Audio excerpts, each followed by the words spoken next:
Fascist Awami League নিষিদ্ধ হয়েছে আলহামদুলিল্লাহ। অনেকে কইতেছেন না এইটা নিষিদ্ধ না, এটাই আইনত নির্বাহী আদেশে নিষিদ্ধ। আইনিভাবে নিষিদ্ধ হবে যদি আমরা পর্যাপ্ত পরিমাণে প্রমাণ দাখিল করতে পারি আদালতে। তারপরে সারা দেশে এক নতুন মেরুকরণ হইতেছে আওয়ামী লীগের বিচার প্রশ্নে। এই মেরুকরণে বিএনপি সারা ফ্যাসি বিরোধী সবাই রাস্তায় নামিছিল। এই ঐক্যটাই আগামীর বাংলাদেশ। এই ঐক্যের শুরু মার্চ ফর গাজা থেকে। বিএনপি এখানে ছিল কিন্তু না থাকার মতোই, শেষ মুহূর্তে এসে ট্রেনে ওঠার মতো আর কি, লাস্ট মোমেন্টে এসে একটা বক্তৃতা মেরে গেছে।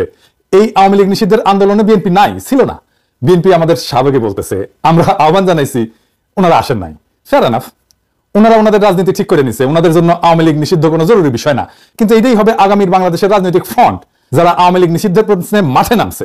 এই ফ্রন্ট যদি দাঁড়ায় যায় তাহলে বিএনপি খুবই মুশকিলে পড়বে এদের সাথে নির্বাচনে মোকাবেলা করতে, কারণ এরাই ভারতীয় আধিপত্যবাদের বিরুদ্ধে আওয়ামী লীগের নিষিদ্ধের পক্ষে। আওয়ামী লীগকে কি নিষিদ্ধ করা উচিত? অনেকে বলতেছে এটা একটা ফ্যাসিবাদী আচরণ। এই প্রশ্নটা আমরা কিভাবে ফয়সালা করব? আমাদের এই প্রশ্নে ফয়সালা করতে হবে আবেগের ঊর্ধ্বে উঠা, কোনো ঘৃণা বা আবেগের বশবর্তী না হইয়া এটা আমাদের ফয়সালা করতে হবে। এমন ভাবে করতে হবে যেন ওই কথা কামেলেরা কোনো যুক্তি তুলে ধরতে না পারে, বিএনপি যেন পিছলাই যেতে না পারে। বিএনপি আওয়ামী লীগ নিষিদ্ধের প্রশ্নে কোনো শক্ত অবস্থান নিতে পারে না, তাই না? এক এক সময় এক এক কথা বলিছে, এক এক নেতা এক এক আর্গুমেন্ট দিচ্ছে, সবকিছুর সার কথা হইতেছে বিএনপি নির্বাহী আদেশে আওয়ামী লীগের নিষিদ্ধ চায় না।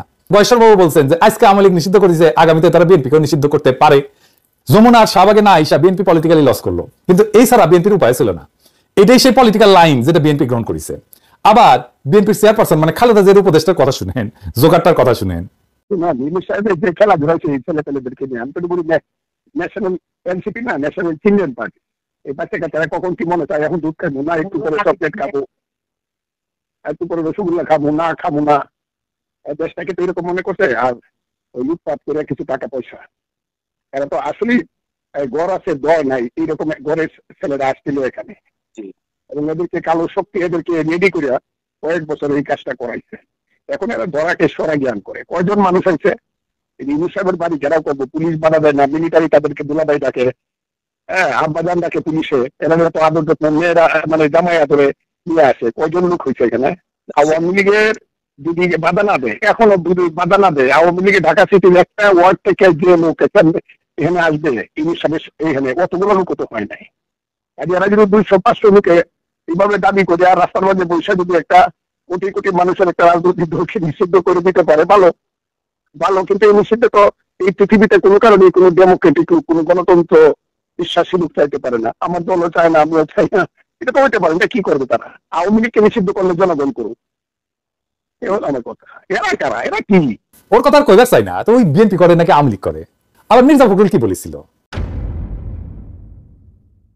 উনি কইছিলেন আওয়ামী লীগকে নির্বাচনে বাধা এবং নিষিদ্ধ করা উচিত না।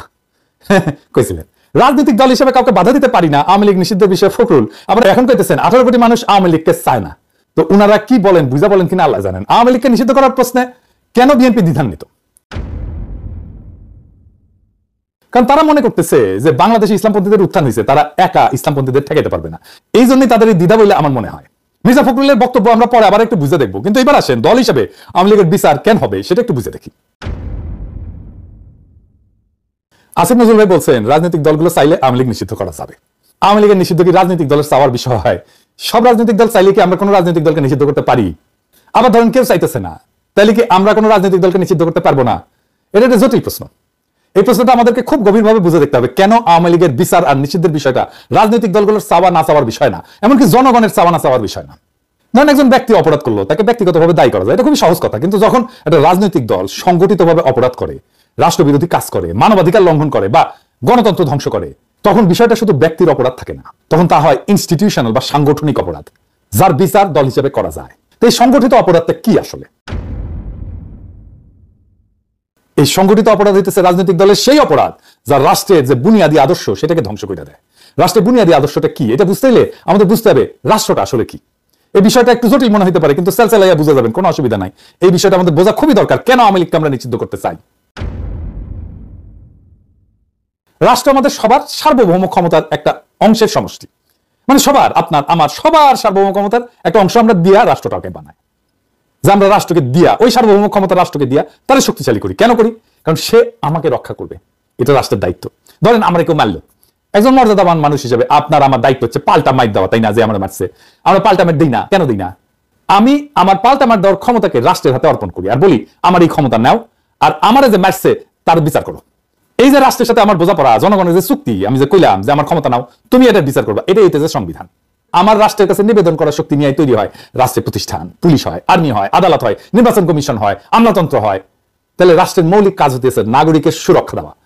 সরকার আমরা নির্বাচন করি এই রাষ্ট্রকে চালানোর জন্য, সে আমার আপনার চাকর, কিন্তু সেই যখন মালিক হইয়া বসে আর রাষ্ট্র যেটার মালিক সেটা দখল নিয়ে নেয় আর আমার বিরুদ্ধে কৃপান তোলে, আমার সুরক্ষা কি, আমি হয়ে যাই জুলুমের শিকার, আমার ক্রস ফায়ারে দেয়, আমার গুম করা হয়, আমার সম্পদ লুট করা হয়, সে বলতে থাকে এটা আমার দেশ, আমার বাবা স্বাধীন করেছে, আমি দেশের মানুষকে খাওয়াই, আমি এটা করে দিয়েছি, ওইটা করে দিয়েছি, আমি তো বলে দিয়েছি, সব বন্ধ করে বসে থাকবো, আমি টিভি চ্যানেল দিয়েছি, আমি মোবাইল দিয়েছি, আমি উন্নয়ন করেছি, আমি আমি আমি আমি আমি আমি এইটা একটা রাষ্ট্রের সাথে নাগরিকের সাথে কন্ট্রাক্টের বরখেলাপ।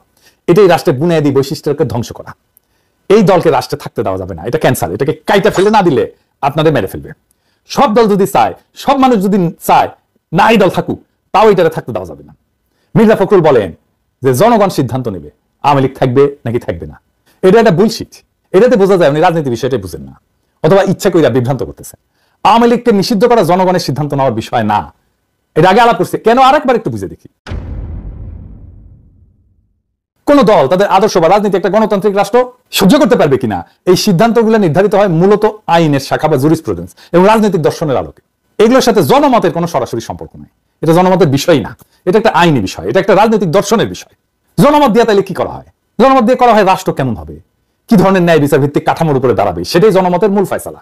এই জনমতের ভিত্তিতে রাষ্ট্রে যে একটা ইনসাফের কাঠামো গড়ে ওঠে, ইনস্টিটিউশন গড়ে ওঠে, আমরা যেটাকে ইনস্টিটিউশন বলি, সেটাই আইন প্রয়োগের মাধ্যমে কার্যকর হয়।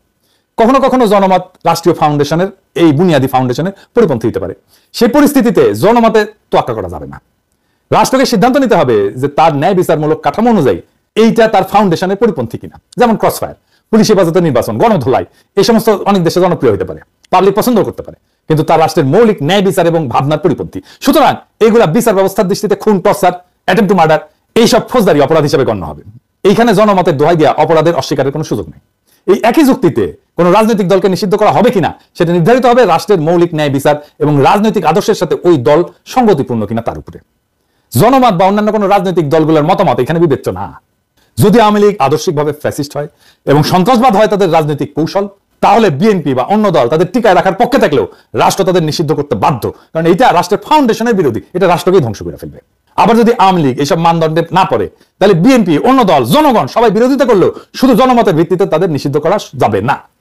আওয়ামী লীগকে নিষিদ্ধ করাটা ফ্যাসিবাদ না, বরং ফ্যাসিবাদের দোহাই দিয়ে এই ইন্ডিয়ান মাফিয়া দুর্বৃত্তকে টিকায় রাখাটাই একটা ফাতরামি। এরকম ফাতরা বাংলাদেশে অনেক জন্ম নিয়েছে। কথা কামাল একটা সবচেয়ে বড় ফাতরা হয়েছে। ওরা রাজনীতি বুঝাই দিতে হবে। রাজনীতি কি? যদি কোনো দল গণতন্ত্র ধ্বংস করে, নির্বাচনকে নাটকে পরিণত করে, বিরোধী মত দমন করে, গুম খুনকে রাষ্ট্রীয় নীতি বানায়, তবে সেই দল রাষ্ট্রের বিরুদ্ধে অবস্থান নেয় এবং রাষ্ট্রকে ভেতর থেকে ধ্বংস করে। এই ক্ষেত্রে রাষ্ট্রের দায়িত্ব হইতেছে সেই দলকে নিষিদ্ধ করা, রাষ্ট্রের নীতির এবং গণতন্ত্রের শুদ্ধতা রক্ষা করা। আওয়ামী লীগকে বিচার করার প্রশ্ন উঠলে দেখতে হবে তার রাষ্ট্রীয় গুমের মূল সংগঠক কিনা, তারা নির্বাচন ব্যবস্থাকে ধ্বংস করে ক্ষমতায় ছিল কিনা, তারা প্রশাসন এবং বিচার বিভাগকে দলীয়করণ করেছিল কিনা, তারা রাষ্ট্রের জনগণের সম্পত্তি এটা লুট করছে কিনা, পাচার করছে কিনা, তারা কি গণতন্ত্রের মৌলিক কাঠামো ভেঙে দিছে। এই প্রশ্নগুলোর উত্তর যদি হয় ইতিবাচক, হ্যাঁ, তবে শুধু ব্যক্তি না বরং দল হিসেবে তাদের বিচার হওয়াটা ন্যায্য। রাষ্ট্রের একটা নৈতিক আত্মা থাকে। জন রলস বলছিলেন, a just society is one in which institutions are fair. একটা ন্যায্য সমাজ সেটাই যেখানে প্রতিষ্ঠানগুলো ন্যায্য। যদি কোনো দল রাষ্ট্র প্রতিষ্ঠানকে অন্যায্যভাবে ব্যবহার করে, তবে সেই দলের অস্তিত্বই রাষ্ট্রের ন্যায়বোধের পরিপন্থী। এই কারণে আওয়ামী লীগ একটা সংগঠিত অপরাধী শক্তিতে পরিণত হয়েছে, রাজনৈতিক দল এটা নাই। তাই এই সংগঠিত অপরাধী দলকে নিষিদ্ধ করা একটা ন্যায়পরায়ণ রাষ্ট্রের দায়িত্ব, দল না। রাষ্ট্র গুরুত্বপূর্ণ।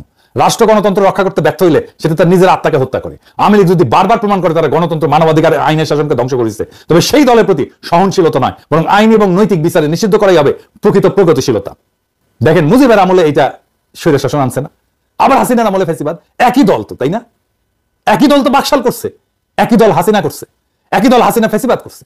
এইখানে শাহবাগ, যেহেতু শাহবাগে আন্দোলনটা হয়েছে একটা অংশ, প্রথমে শুরু হয়েছিল যমুনা, পরে তারপর ওখান থেকে শাহবাগে আসছে। এখানে শাহবাগ নামটা বিএনপি নিয়ে আসছে 2013 সালে জামাত বিরোধী আন্দোলনের আইকন হিসাবে।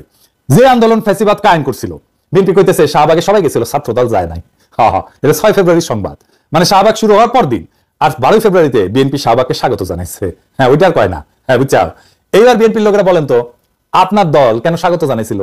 বিএনপির অনেকে, আমিও সিপিবির কর্মী হিসেবে শাহবাগে গেছিলাম, আমি সাক্ষী, বিএনপির লোকেরা গেছিল। আমার দল শাহবাগ ত্যাগ না করলেও আমি দল ত্যাগ করে তওবা করেছি, ভুল স্বীকার করেছি ব্যক্তি হিসেবে। বিএনপির লোকেরা আমার শাহবাগের টাইমে স্ক্রিনশট আর আগে ভিডিও নিয়ে লাদায় দেখায় আর কি, যে দেখো দেখো দেখো কি কইছিল কি কইছিল কি কইছিল, এই নিয়ে আলাপ করবো আজকে। কিন্তু আপনার দল বিএনপি যে শাহবাগকে স্বাগত জানিয়েছিল তার জন্য তওবা করেছিলেন, করেন নাই। হ্যাঁ, বেশি ফাতরামো করেন না, হ্যাঁ বেশি ফাতরামো করেন না, আপনারাই দর খাইবেন। শাহবাগ আওয়ামী নিষিদ্ধের আন্দোলনের জায়গা হইয়া তার ঐতিহাসিক পাপ মোচন করেছে। জার্মানিতে একটা জায়গা আছে রেইনহার্ড হেডরিক প্লাটস বলে, বার্লিনে 1930-এর দশকে নাৎসিবাদের জন্ম ওই জায়গাটায়, হিটলারের জার্মানির প্রতীক স্থান ছিল এটা। আর 60-70 দশকে এখানেই ছাত্র জনতা নাৎসি অতীতের বিরুদ্ধে এবং সমাজতান্ত্রিক অধিকারের দাবিতে আন্দোলন করে। প্রথমটা ছিল ফ্যাসিবাদের প্রতিষ্ঠার পক্ষে, দ্বিতীয়টা ফ্যাসিবাদের বিচার এবং গণতন্ত্রের দাবির পক্ষে। চীনে দেখেন না তিয়ানানমেন স্কোয়ার, এনকে ছিল 1949 সালে কমিউনিস্ট পার্টির বিজয় ঘোষণা করা হয়েছিল, গণচীনের প্রতিষ্ঠার আনুষ্ঠানিকতা এই স্কোয়ারে হয়েছিল।